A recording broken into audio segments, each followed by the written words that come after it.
Welcome to More Patience, More Impact, More Income, the podcast for real holistic medical practitioners who want to grow their high-impact, high-income practice without selling out.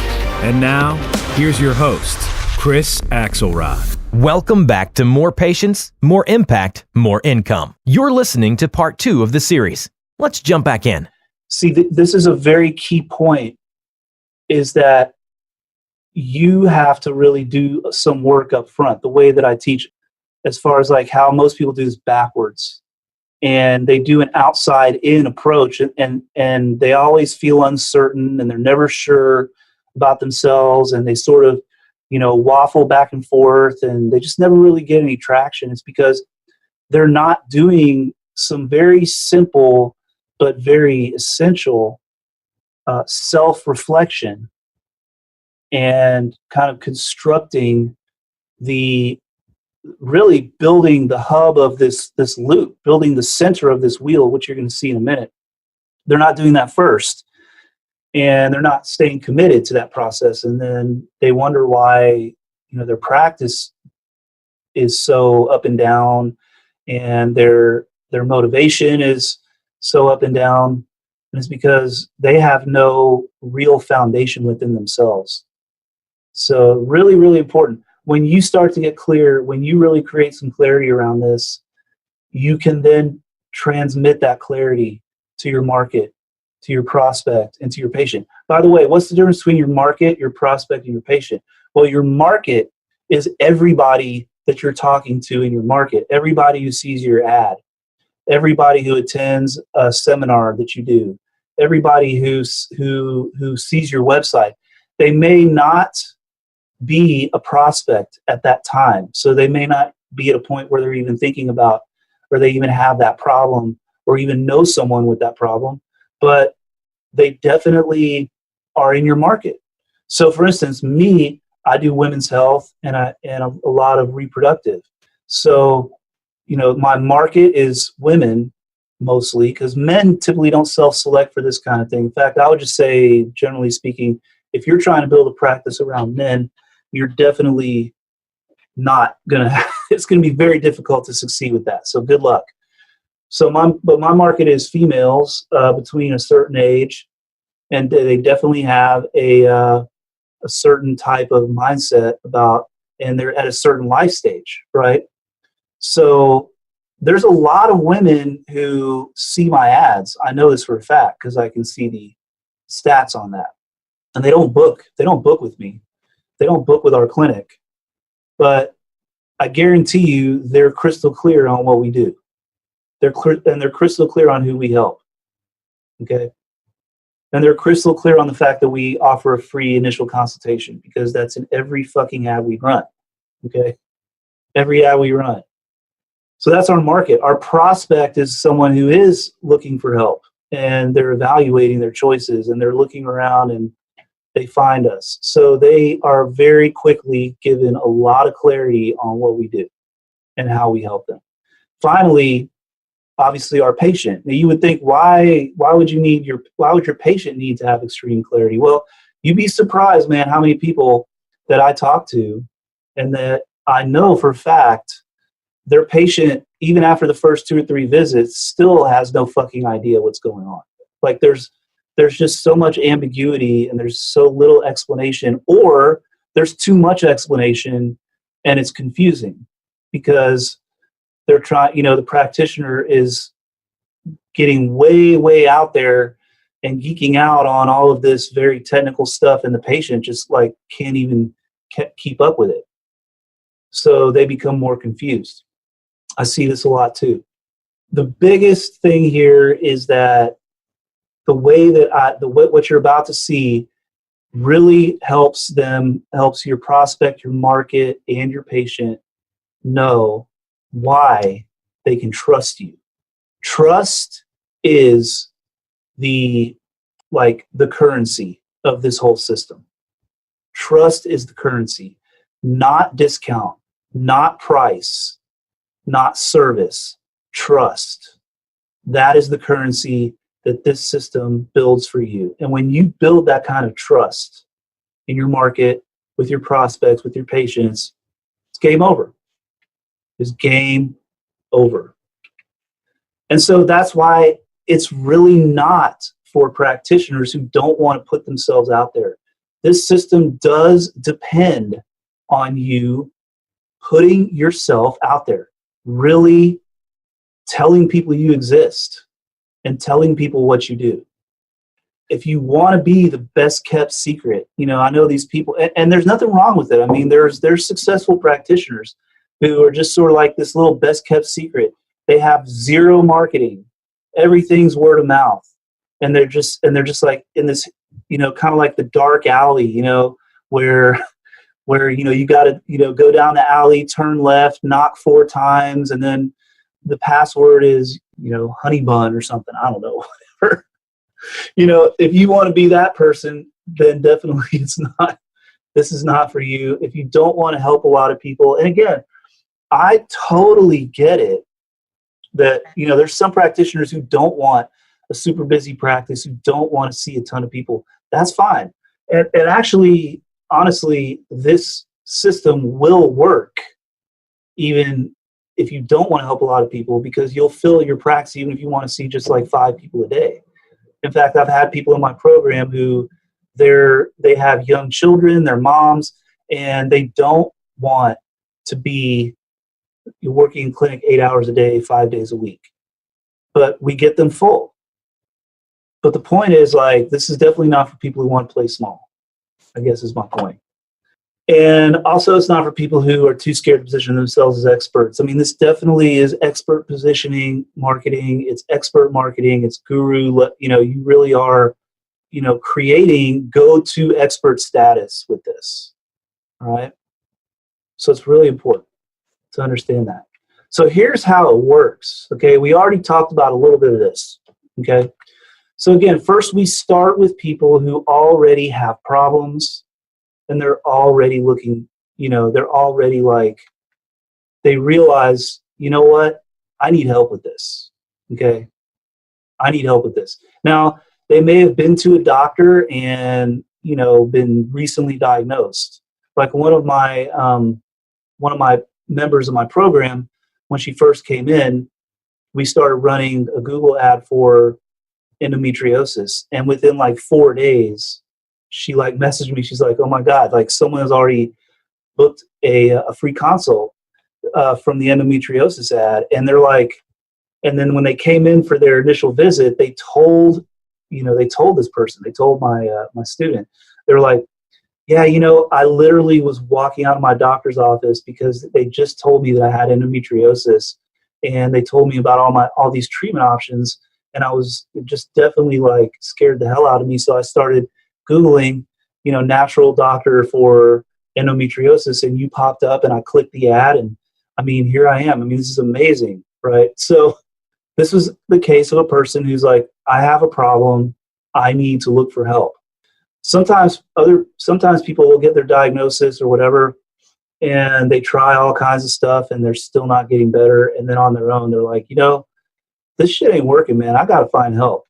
So what happens is they start looking for help. They look. Most of the time it's online. Sometimes it'll be, in this day and age, most of the time it's online.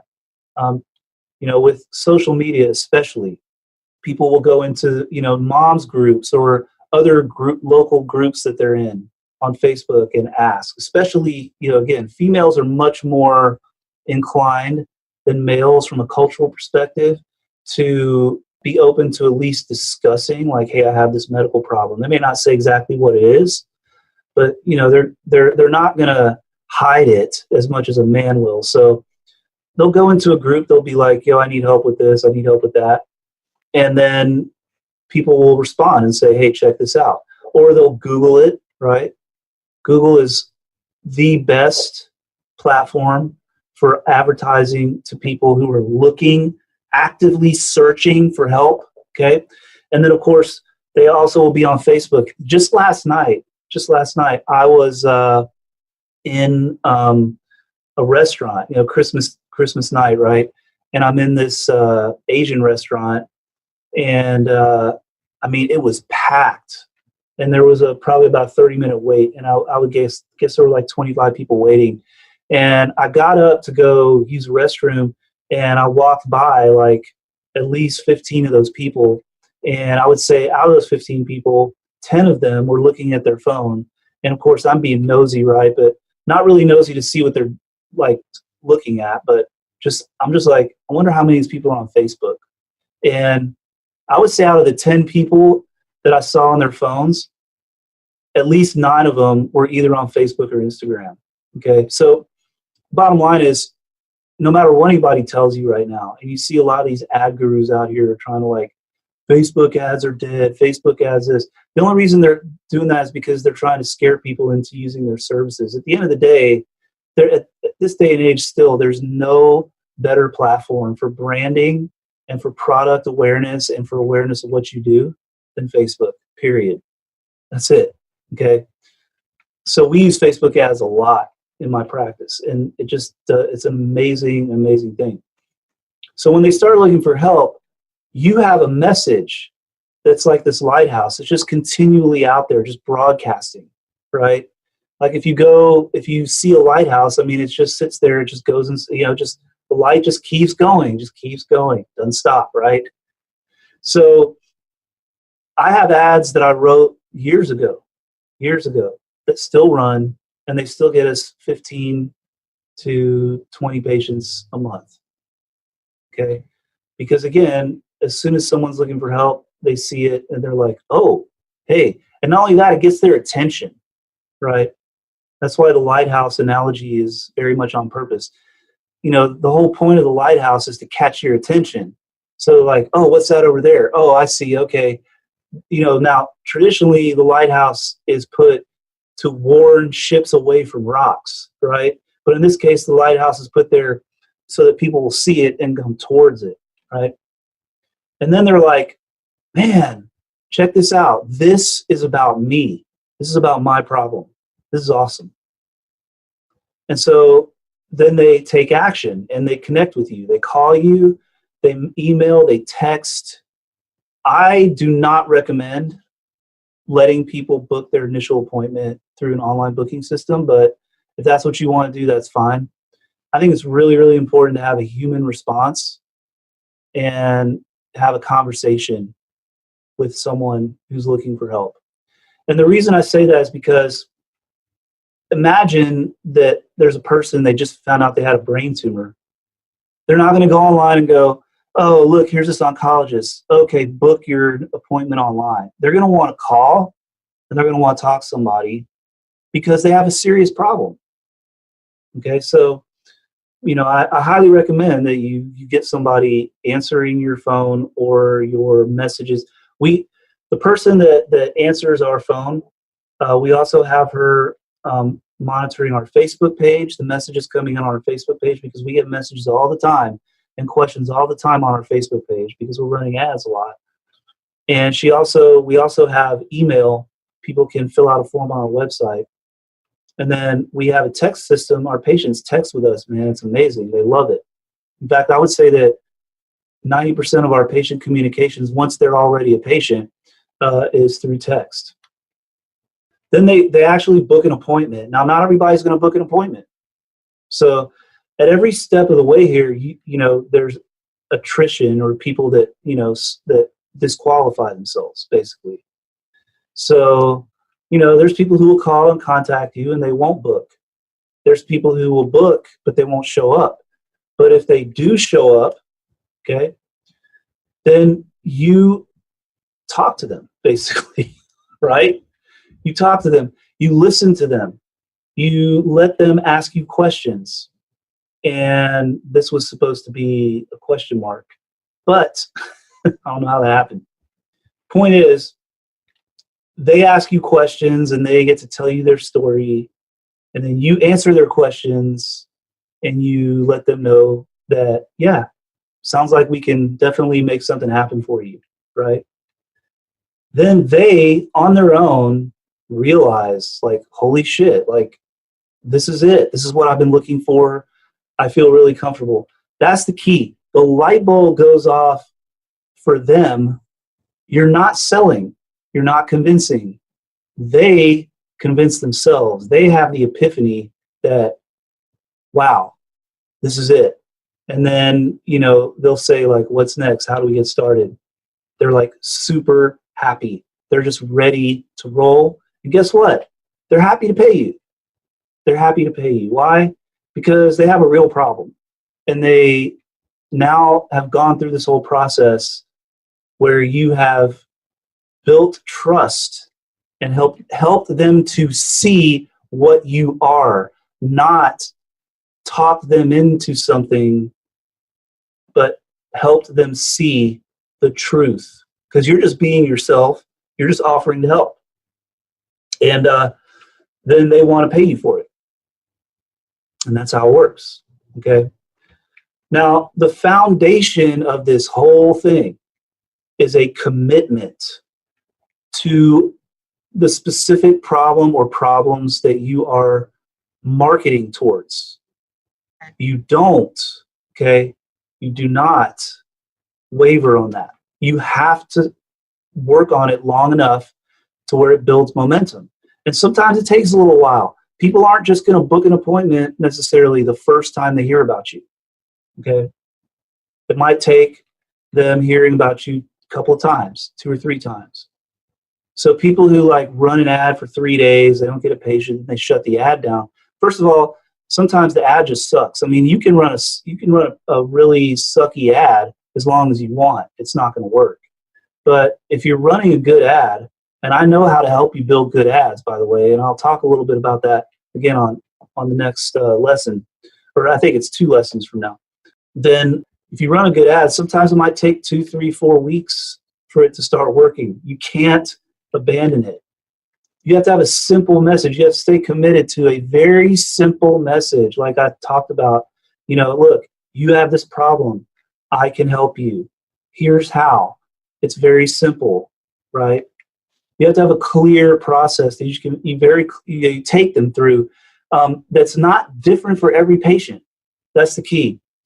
If it's complicated for you, it's going to be complicated for them. And if it's complicated for you, it's going to be really hard for you to build momentum. So this doesn't mean that you like make a cookie cutter process as far as the treatment goes. The treatments are customized. The treatments are individualized. But the process, this process, is standardized, and it's very, very easy to do. And once you get it down, it's like riding a bike. The first time you got on a bicycle, it was hard.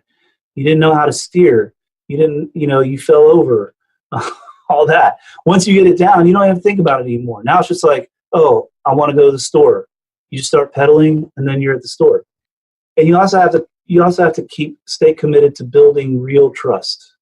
Like, you don't trick people, and you don't manipulate people. This process really could be used to manipulate people. And you see this a lot, again, like I was talking about, where these people who are advertising on Facebook, these ad agencies and these marketing agencies, trying to scare people and say, oh, Facebook ads aren't working anymore, or, the market is changing and you're going to have a really hard time getting patients unless, of course, you see me.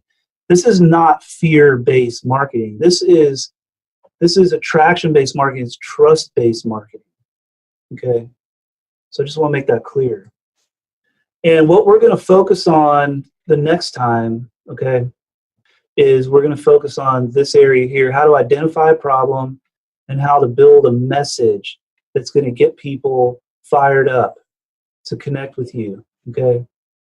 And we're going to get a little bit also into like some of the dynamics of how to frame what you do with a very clear, with a lot of clarity around, so someone can very easily like see your ad or go to your landing page or whatever and very easily make the connection like, okay, because the next question people always ask, okay, it's like if someone was to say, my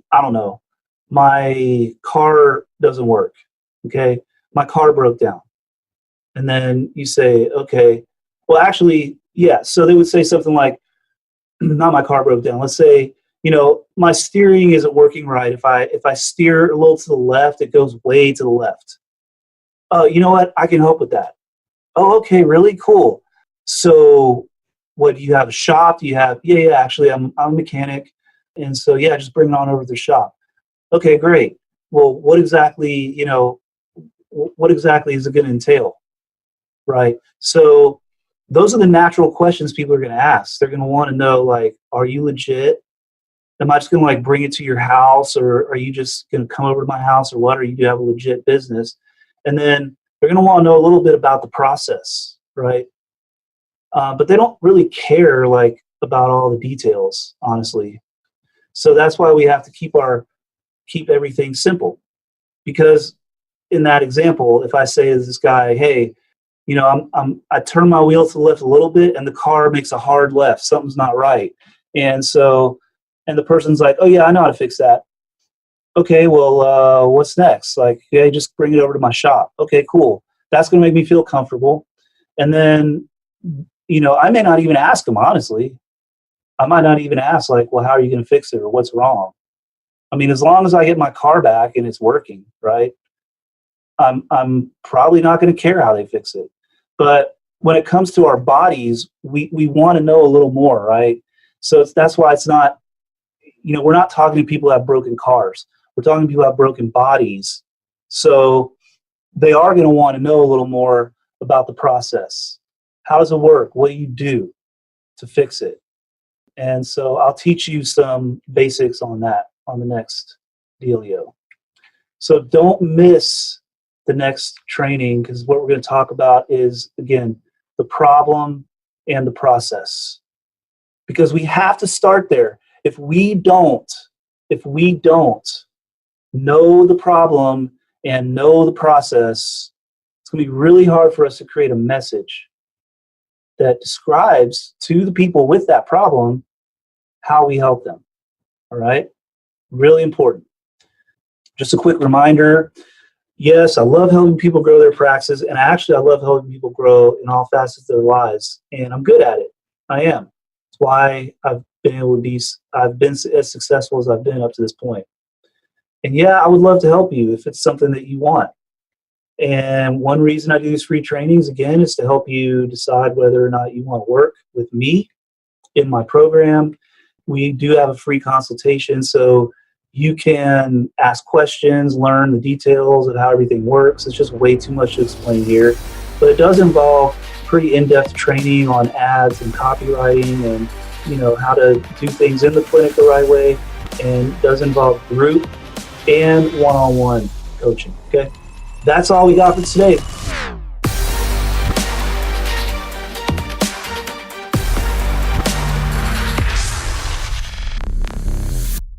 This is thepodcastfactory.com.